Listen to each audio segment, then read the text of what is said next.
Hey guys, today I'm going to show you how to make 3 Instant Pot dinners. To make these recipes, I'm going to be using my 8-quart Duo Evo Plus Instant Pot, but these recipes will work in any 6 or 8-quart Instant Pot model. Also, if you want to cook these recipes in a 3-quart mini Instant Pot, just reduce all of the ingredients by half and the cook time remains the same. In order to cook everything for these meals in the pot at once, I'm going to be using a couple of accessories. You can find more details on these accessories in the description below, as well as links to where you can find them for each size of Instant Pot.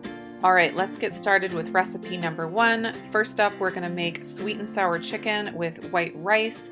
This recipe is already dairy-free and gluten-free, and I include some substitutions if you want to make it keto-friendly. For this recipe, the ingredients I'm going to be using are 2 pounds of chicken thigh meat cubed, 1 cup of chopped pineapple, 1 red bell pepper, 1 cup of shredded carrots, 2 or 3 whole green onions. I'm going to cut those into about 1-inch pieces. Then I'm going to be using some coconut sugar, but you can use any kind of sugar. If you're doing the keto version of this recipe, then you can use a sugar substitute, like something like this. Then I'm going to be using some organic tamari. You could also use coconut aminos or just regular soy sauce. I'm going to be using some ketchup. If you are doing the keto version, choose a sugar-free or low sugar option. Toasted sesame oil. For the spices, I'm going to be doing crushed red pepper flakes, some granulated garlic, some onion powder, some black pepper, and some ginger powder. And this last thing is optional. You can do some pot-in-pot rice using a tall trivet and a pot that sits on top of it, and that will cook above the chicken mixture underneath. For that, I'm going to be using 2 cups of white rice and some salt, and also 2 cups of water. If you are doing the keto version of this recipe, you can substitute cauliflower rice, and I would do about 3 cups of cauliflower rice in the pan and then omit the water. The last ingredient I'm going to use here right at the beginning is a little bit of avocado oil for sauteing the chicken. First thing, turn the pot onto saute mode and make sure it is adjusted to high heat. Add 1 tablespoon of cooking oil to your inner pot. I'm using avocado oil, but you could use whatever cooking oil you prefer. When the pot is hot and the oil starts to shimmer, go ahead and add in your chicken and saute it until it is no longer pink. This usually takes like 5 or 6 minutes. While the chicken is cooking, I'm going to go ahead and measure out my spices so that they're easy to dump in when the time comes. I am doing 1/4 of a teaspoon of red pepper flakes, 1/2 teaspoon of garlic powder, 1 teaspoon of onion powder, 1/2 teaspoon of black pepper, 1/2 teaspoon of ginger powder. I'm not adding any salt to my spice mixture, and that's just because the tamari or soy sauce is going to have a lot of sodium in it already. Also, while the chicken is sauteing, I'm going to go ahead and get my pan of rice ready. I'm putting in 2 cups of rinsed jasmine rice, 1/2 teaspoon of salt, and 2 cups of water.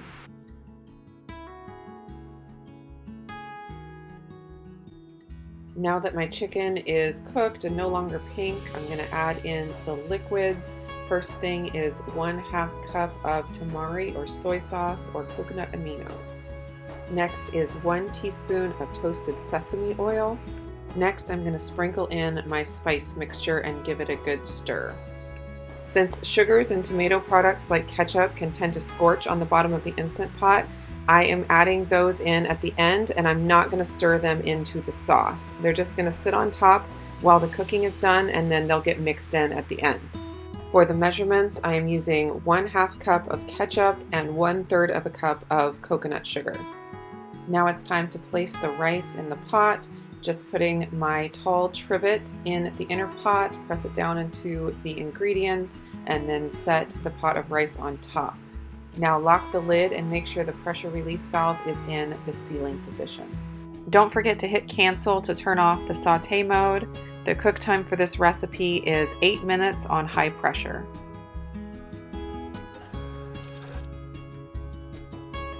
While the Instant Pot is cooking, I'm going to prepare my vegetables. I like to add in the vegetables at the very end, and that way they stay nice and crisp and don't overcook under pressure. I am cutting the green onions into about 1-inch chunks, and the bell peppers I'm cutting into 1-inch squares. I also have my 1 cup of shredded carrots ready to go and my 1 cup of pineapple chunks. Now that cook time is finished and the pressure has been releasing naturally for 5 minutes, I'm going to quick release the rest of the pressure.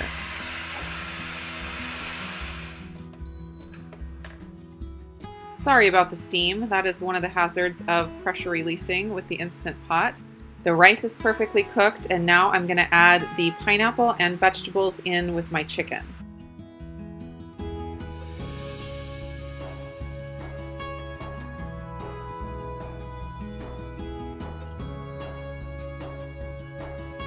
Now I want to soften my vegetables just slightly, but I want them to still have a nice crisp to them. So I am going to put the lid back on my Instant Pot and let it sit on keep warm mode for about 5 minutes.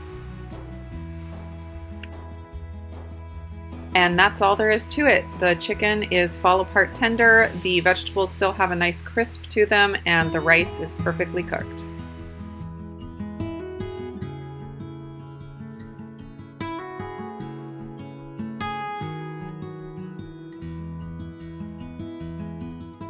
Recipe number 2 is creamy mushroom pork chops with potatoes. This recipe is gluten-free as is. There is a substitution to make it dairy-free, and there are some modifications to make it keto-friendly as well.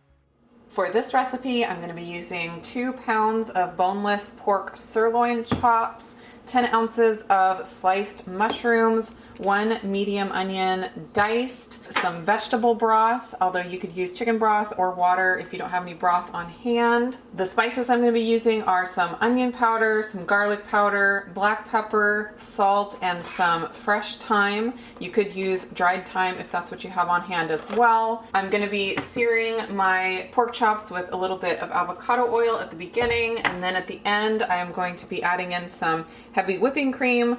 You could make this recipe dairy-free by using full-fat coconut milk, and then I'm also going to be thickening it up with some arrowroot starch at the end. You could also use cornstarch, or if you're doing the low-carb version of this recipe, I will give you a variation for thickening at the end where you omit the arrowroot starch. And to make this a one-pot meal, I will be cooking up some red potatoes up above the pork chops using my tall trivet. I'll just stack the potatoes right on top and they will cook at the same time. First thing, turn on the Instant Pot to saute mode and make sure it is adjusted to high heat.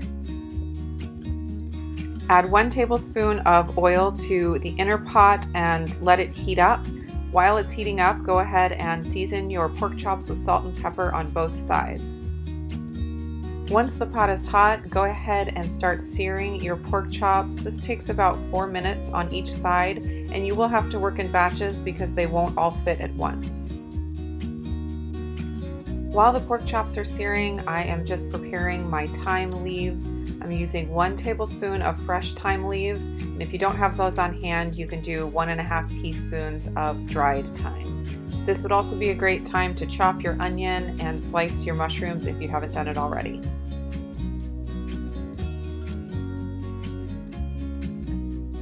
Once you've gotten all the pork chops seared, remove them from the pot and set them aside.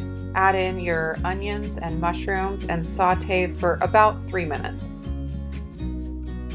Now throw in the spices. I'm adding in my thyme leaves, 1 teaspoon of onion powder, 1/2 teaspoon of garlic powder, 1/2 teaspoon of black pepper, and 1 teaspoon of salt.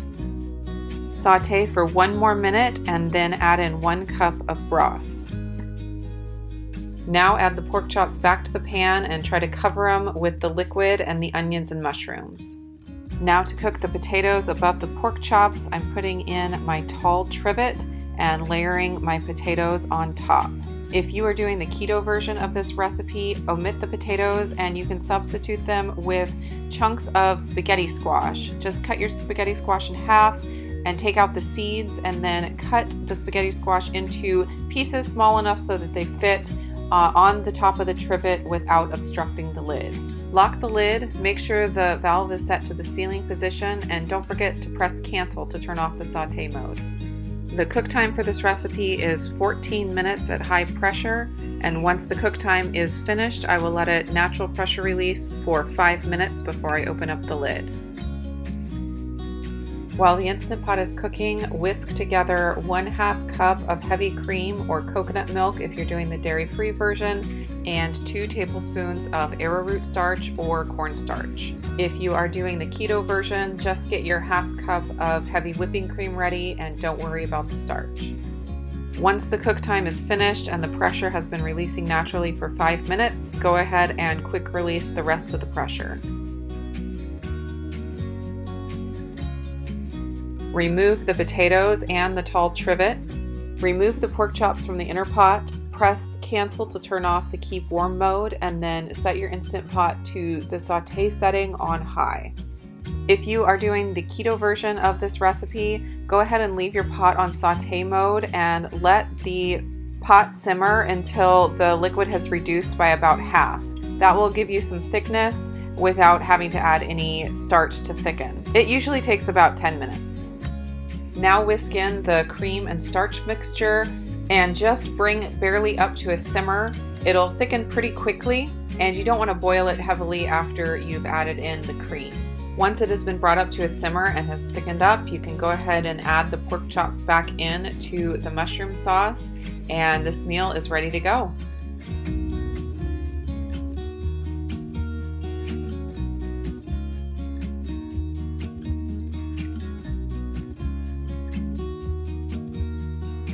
And recipe number 3 is Cheeseburger Mac with steamed broccoli. I don't have a keto or dairy-free option for this recipe, but there is a substitution to make it gluten-free and grain-free.